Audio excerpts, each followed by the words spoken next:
सुप्रभात ओडिशा आज भिडियो आपण को स्वागत। आसतु जानिबा आज टॉप 10 गुरुत्वपूर्ण खबर।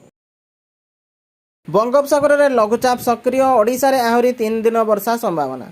बंगोपसागर में सक्रिय रही लघुचाप प्रभाव में ओडिशा रे वर्षा जारी रही आहरी 3 दिन जाए राज्य में प्रबल वर्षा हो बोली पूर्वानुमान करा जायछि।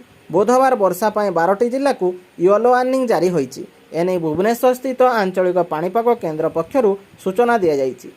पाणीपाग केन्द्रर सूचना अनुसार बुधवार येलो वार्निंग जारी होइଥିବା जिलागुड़िक मध्य बरगड़, झारसुगुड़ा, सुंदरगढ़, संबलपुर, देवगढ़, अनुगुल, ढेंकानाल, जाजपुर, भद्रक, बालेश्वर, केन्दुझर और मयूरभंज सामिल रही। किछि जिले में प्रबलरू अति प्रबल वर्षा होबार संभावना रही। सेहीपरि वर्षा जोगु अनेक स्थान में जलबंदी समस्या उपजिबार मध्य आशंका थिबारु सतर्क करा जायछि। एथिलागि लोकमानंकु सुरक्षित भावे रहिबाकु पाणीपाग केन्द्र पक्षरु परामर्श दिया जायछि। एबे ओडिशा रे मौसुमी सक्रिय रहिथिबा बेले लघुचापर प्रभाव राज्य में अधिक रहिबार संभावना रहिछि।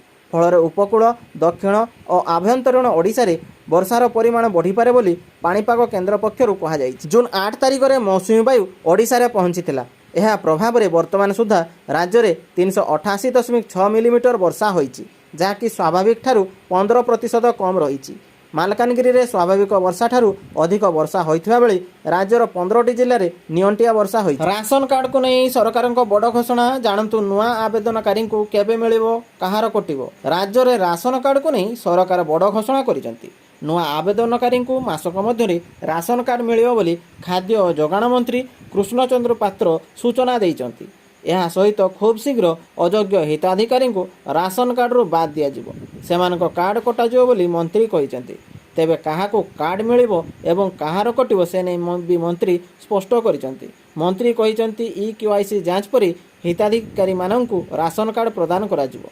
किए पाइबे राशन कार्ड? बासहीन लोकंकु मिलिबो राशन कार्ड। भिक्षावृत्ति करी जीवन निर्वाह करुवा परिवार पाइबे कार्ड। समस्त आदिम आदिवासी परिवार समूह राज्य और केंद्र सरकार विधवा भत्ता पाउथुवा परिवार कौन सदस्य 40% अधिक दिव्यांग होइतिले कहार कटिबो।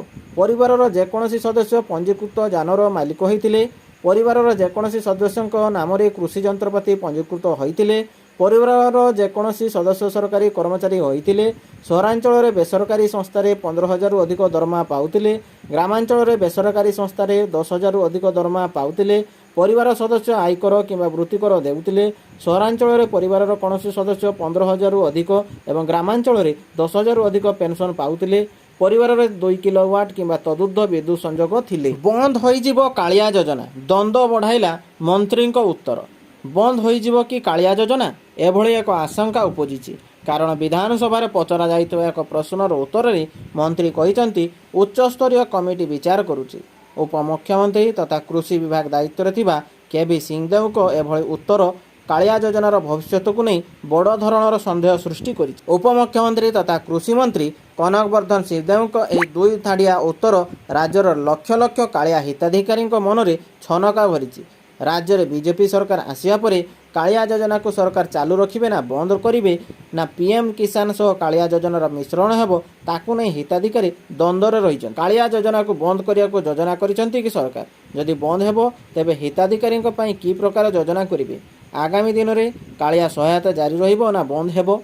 विधानसभा एने प्रश्न करने सह कृषि मंत्री उत्तर जानवाक चाहिए बीजेडीर 2 विधायक अरुण साहू और गौतम बुद्ध दास, जार लिखित उत्तर में कृषि मंत्री कहिसंती राज्य में कालिया योजना संपर्क में उच्चस्तरीय आलोचना और विचार चली। यार निष्पत्ति नेबा परे समस्त तथ्य विधायक को जणाई दियाजिवो।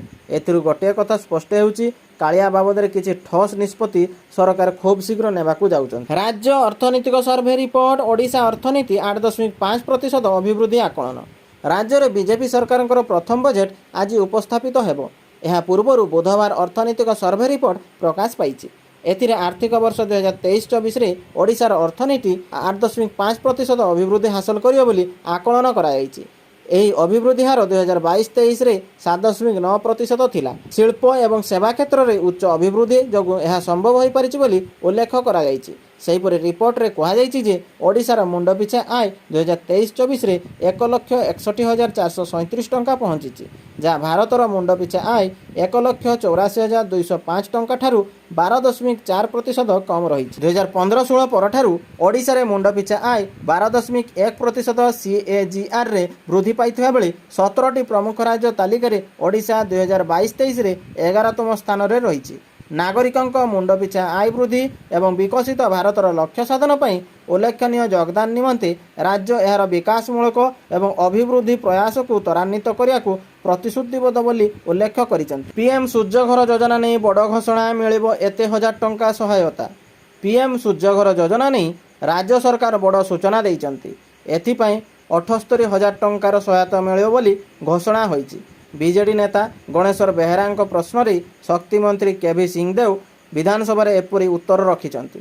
ମନ୍ତ୍ରୀ କହିଛନ୍ତି, PM ସୂର୍ଯ୍ୟଘର ଯୋଜନାରେ ସୌରଶକ୍ତି ଦ୍ୱାରା ବିଜୁଳି ମିଳିବ। 3 କିଲୋୱାଟ୍ ପର୍ଯ୍ୟନ୍ତ ସୋଲାର ପ୍ଲାଣ୍ଟ ସ୍ଥାପନ ପାଇଁ ସହାୟତା ମିଳିବ। ସୋଲାର ପ୍ଲାଣ୍ଟ ପାଇଁ 78,000 ଟଙ୍କାର କେନ୍ଦ୍ରୀୟ ସହାୟତା ବ୍ୟବସ୍ଥା ରହିଛି। ଏଥିରେ ଉପଭୋକ୍ତା ମାସିକ 300 ୟୁନିଟ୍ ବିଦ୍ୟୁତ୍ ଉପଯୋଗ କରିପାରିବେ ବୋଲି ଶକ୍ତିମନ୍ତ୍ରୀ କହିଛନ୍ତି। ଭବାନୀ ଶଙ୍କର ଭୋଇ ବିଧାନସଭାର ଉପବାଚସ୍ପତି, ସ୍ୱାଗତ କଲେ ମୁଖ୍ୟମନ୍ତ୍ରୀ। ଘୋଷଣା ହେଲା ଉପବାଚସ୍ପତିଙ୍କ ନାଁ। ଭବାନୀ ଶଙ୍କର ଭୋଇ ହେଲେ ଉପବାଚସ୍ପତି। ବାଚସ୍ପତି ସୁରମା ପାଢ଼ୀ କଲେ ନାଁ ଘୋଷଣା। 2 ଥରର ତଳସରା ବିଧାନସଭା ଆସନରୁ ନିର୍ବାଚିତ ହୋଇଛନ୍ତି ଭବାନୀ ଶଙ୍କର। ତେବେ ତାଙ୍କୁ ସ୍ୱାଗତ କରିଛନ୍ତି ମୁଖ୍ୟମନ୍ତ୍ରୀ ମୋହନ ମାଝୀ। ସେହିଭଳି ବିରୋଧୀ ଦଳ ନେତା ନବୀନ ପଟ୍ଟନାୟକ ବି ତାଙ୍କୁ ସମ୍ମତି ଜଣାଇଛନ୍ତି। ସେହିପରି କଂଗ୍ରେସ ବି ସମର୍ଥନ ଜଣାଇଛନ୍ତି। ସୂଚନା ଥାଉ କି 2019 ଓ 2024ରେ ତଳସରାରୁ ବିଧାନସଭାକୁ ନିର୍ବାଚିତ ହୋଇଛନ୍ତି।